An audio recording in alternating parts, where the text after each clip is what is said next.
আমি মানুষকে কথা বলেছি যে মাননীয় মুখ্যমন্ত্রী বলেছেন যে 1 মিনিটের মধ্যে আমাদেরকে 12টা বাজিয়ে দেবেন। আমরা বলছি আপনাকে কিচ্ছু করতে হবে না, ইভিএম এর বটমে 1 সেকেন্ড লাগবে, আপনি টিপুন পদ্ম খুলে মাননীয় মুখ্যমন্ত্রীর 12টা বেজে যাবে। লজ্জা হয় না মাননীয় মুখ্যমন্ত্রী?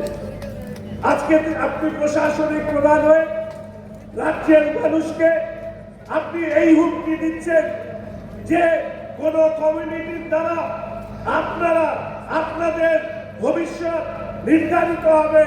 আর মুখ্যমন্ত্রী যদি রাজ্যে পুনর্বার তিনি যদি জয়ী হয়ে আসেন, তাহলে আপনি যদি জন্মসূত্রে হিন্দু হন, আপনি রাজনীতি করুন, রাজনীতি না করুন, আপনি তৃণমূল করুন, তৃণমূল না করুন, কংগ্রেস করুন, কংগ্রেস না করুন, বিজেপি করুন, বিজেপি না করুন, বামপন্থী রাজনীতি করুন, না করুন, রাজনীতি না করুন, পশ্চিমবঙ্গে হিন্দুদেরকে দ্বিতীয় শ্রেণীর নাগরিক বানানোর এই অপচেষ্টার বিরুদ্ধে রাজ্যের সমস্ত হিন্দুদেরকে ঐক্যবদ্ধ হয়ে এবার 2026-এ এই তৃণমূলের সরকারকে বিসর্জন দিতে হবে।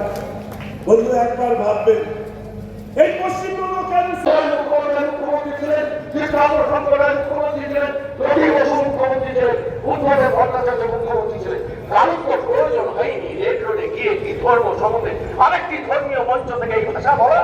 হুমায়ুন কবির তৃণমূল কংগ্রেসের বিধায়ক 2024-এর 12ই ডিসেম্বর চিৎকার করে বলছে আমি বাবরি মসজিদ পশ্চিমবঙ্গে তৈরি করব। সেন্সার করেছিলেন মমতা অভিষেক করে, চেয়েছিলেন বাবরি মসজিদ।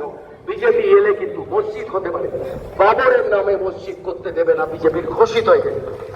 জানলে আপনারা বুকে আজকে বলুন, যদি আপনি তৃণমূল হন, বাবরের ঐতিহ্যকে লালন পালন করবে একটি রাজনৈতিক দল, সেটাকে আপনারা সহ্য করবেন? হুমায়ুন কবির যখন তৃণমূল কংগ্রেসের নেতা, মুর্শিদাবাদের রাজনীতিকে আমরা সত্য শতাংশ, রাজনীতি শতাংশ ভাগীরথী কারণে আমরা ফাঁসিয়ে দিতে পারি। প্রতিবাদ করেছেন মমতা বন্দ্যোপাধ্যায়, প্রতিবাদ করেছেন অভিষেক বন্দ্যোপাধ্যায়, প্রতিবাদ করেছেন সুদীপ বন্দ্যোপাধ্যায়, করেননি কমিউনিটিকে খুশি করার জন্য। এই অবস্থাটা, এই ব্যবস্থাটা বদলে দিতে হবে। প্রত্যেকটা মানুষকে অক্সিজেন দিতে হবে। ঘরের সন্তান যদি অন্যায় করে, সেই সন্তানকে শাসন করা বাবা মার কাজ।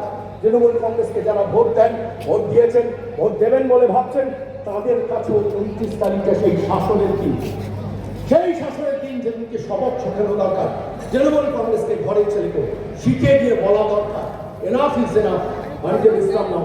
5টা বছর বিজেপিকে আসতে দিন, তারপর বিজেপি খারাপ কাজ করলে সন্তোষটা সার্ভিস না দিতে পারলে সন্তোষটাকে বলবেন you are no longer required. এটাই তো গণতন্ত্রের ধর্ম হওয়া শিখছে, ধর্মটাই পাল্টে দিয়েছে। বাঙালির অস্তিত্ব রক্ষার লড়াই কিন্তু উদ্দিষ্ট। এই দিন যদি ভুল করেন, আমি প্রত্যেক এই অঞ্চলের 48, 49, 50, 51 নম্বর ওয়ার্ডের যত দূরে মাইক্রোফোনের আওয়াজ যাচ্ছে, মনে রাখবেন যে আপনাদের একদিন অনুশোচনা করতে হবে, অনুতাপ করতে হবে। আপনারা যখন বেঁচে থাকবেন, আপনার সন্তান তার অনুতাপ গ্রহণ করবেন। আপনি বুঝতেও পারবেন না কিভাবে নিবৃত্ত হলে একদিন বলবেন আমি তো ভুল করেছি। তার প্রায়শ্চিত এই পশ্চিমবঙ্গ করছে। বদলাতে ইচ্ছা করে না কেন? চোরদের হাতে ক্ষমতা রাখবেন। আমি তো বলি তৃণমূল মানেই চোর, চোর মানে চোর। তৃণমূল করে এত বড় চোর, মারা গেলে চুল্লির মধ্যে ঢুকে ছাই হয়ে গেল, নিজের ছাই নিজে চুরি করে।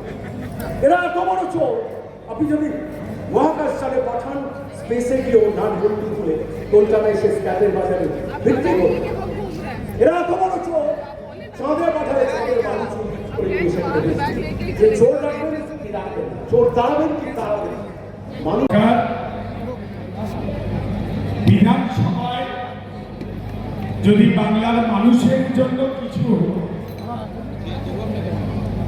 দাবি দাবা নিয়ে কথা বলা যায়, তাহলে বিধানসভা থেকে তাকে বিতাড়িত করা হয়। যাই হোক, আমি খুব একটা বেশি কথা বলি না। আর তৃণমূল সম্পর্কে আমি বেশি কথা বলি না এই কারণে, আমার কাছে বর্তমানে তৃণমূল হচ্ছে এমন একটা নর্দমা, যাকে যে নর্দমায় আপনি যত বেশি ঢিল মারবেন তত বেশি গন্ধ বেরোবে, তাই তো? তাই তৃণমূল নামক নর্দমার সম্পর্কে যত কম সময় খরচা করবেন, আমার মনে হয় আমাদের পশ্চিমবঙ্গের রাজনীতিটাও কত সুন্দর হবে, সচেতন হবে। 2026 সালের বিধানসভা নির্বাচন, আজকে সম্মানীয় সন্তোষ পাঠকের বিধানসভা কেন্দ্রে তাকে জয়ী করবার আহ্বান এবং আবেদন রাখবার জন্য দু তিনটে অত্যন্ত সাধারণ কথা, যে কথা আমি শুধুমাত্র শিলিগুড়ি নয় সারা পশ্চিমবঙ্গের মানুষের কাছে আমরা তুলে ধরবার চেষ্টা করেছি এবং ব্যক্তিগতভাবে যখন মানুষের কাছে পৌঁছেছি তখন মানুষের প্রত্যেক দিনকার